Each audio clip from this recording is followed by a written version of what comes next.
A long, long time ago. Actually, it was only 2006, in a land far, far away.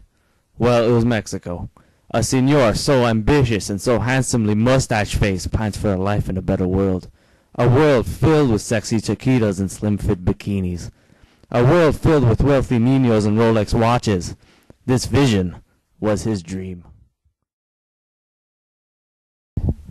May 22nd, 2006, Taco Bellopia, Mexico. What do you mean, cross the border, George explodes. I mean, jump the fence and find the life the elders spoke of, Julio exclaims while brushing up against George. You know those elders are all phony, burrito man, judged George with a strong belief. Quiet, George. The policia might hear you, Julio warns with great concern. George stares at Julio with a blank expression as if he were to be brain dead. I'm not afraid of the elders or the policia, George responds as he pokes Julio on his small but sturdy shoulder. Well, if you don't want to help to join with me, I guess I'll just go by myself, Julio mumbles as he moves towards the door with his head down. George stops him with his large hand. If you really want to live this life, then we should go to the elder then. Julio gets a smile on his face and then loses it for a second. But George, we need an offering to give him, and I don't know what to offer. Julio stresses. Don't worry, man. I know just the thing, says George as he puts his hand on Julio's shoulder. Do you have the thing, man? Julio asks George with an excited face. George nods his head proudly. I got it right here, amigo. Bask in its lustrous luster, Julio. George revels in the offering's amazing glory. Oh yeah, hombre, the elder's gonna really like this, Julio confesses. Who wouldn't love this succulent burrito, says George as he raises the burrito offering that he prepared the night before. I'd sure like to have it for myself, but it's for a better cause, Julio says with determined eyes. Let's do it for the chiquitas, George cheered vigorously. Later that day, Julio and George walk up the bleach-white stairs which were chipped on the edges. These stairs were the walkway to the great elder's domain. Julio and George were not as afraid as they thought they would be, for they were more confused than anything.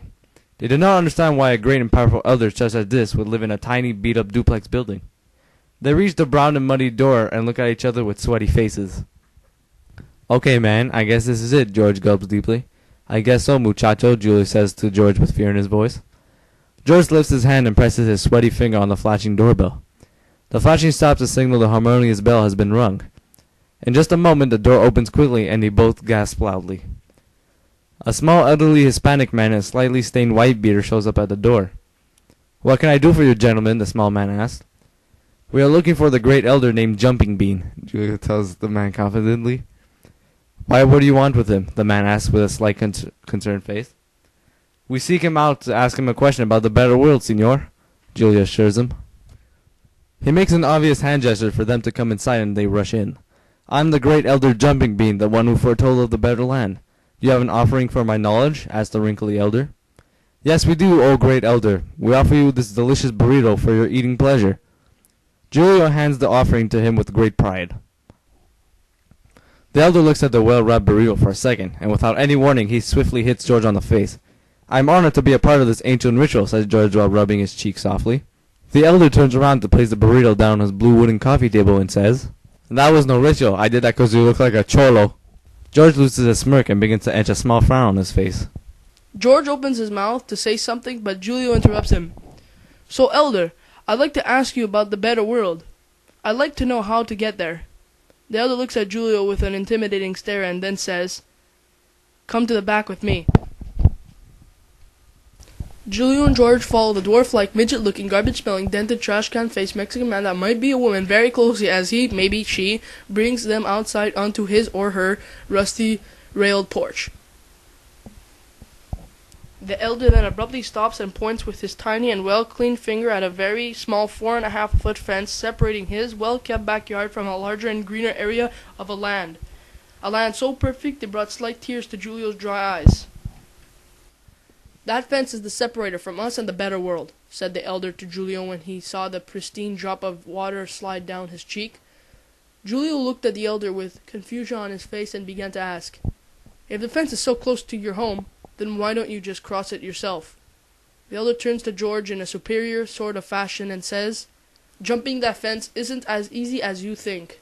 It's 4 feet tall, man. We're not prepared enough to jump such a huge fence. Julio confesses to George, I guess you're right, amigo.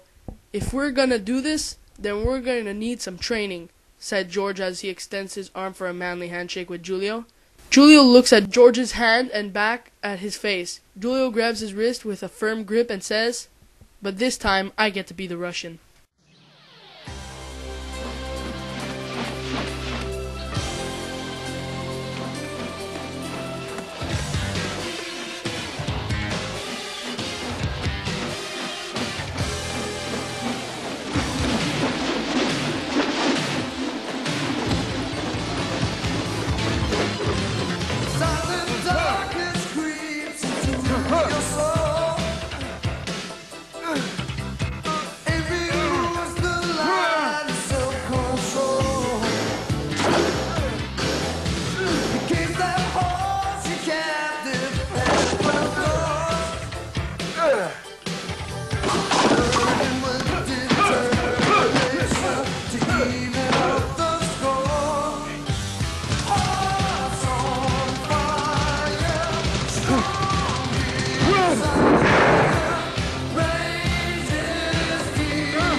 No pain. No pain.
June 4th, 2006, Jumping Bean's backyard.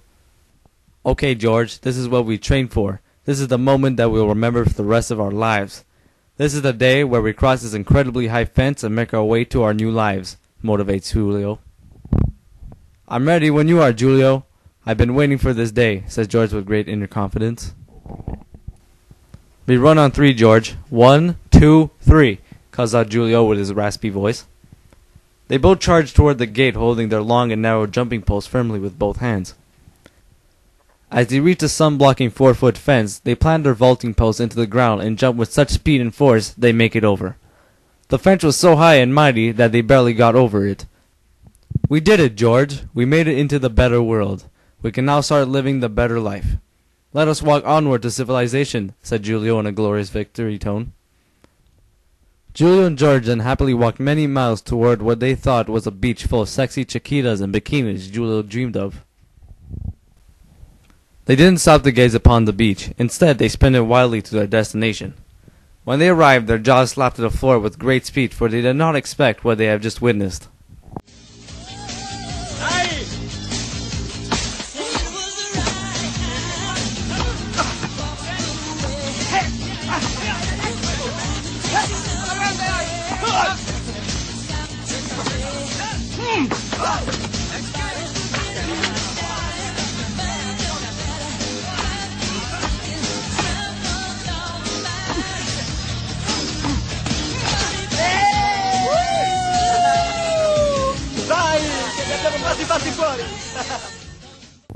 Julio and George turned their head quickly to each other and both say in unison, We gotta get out of here, man.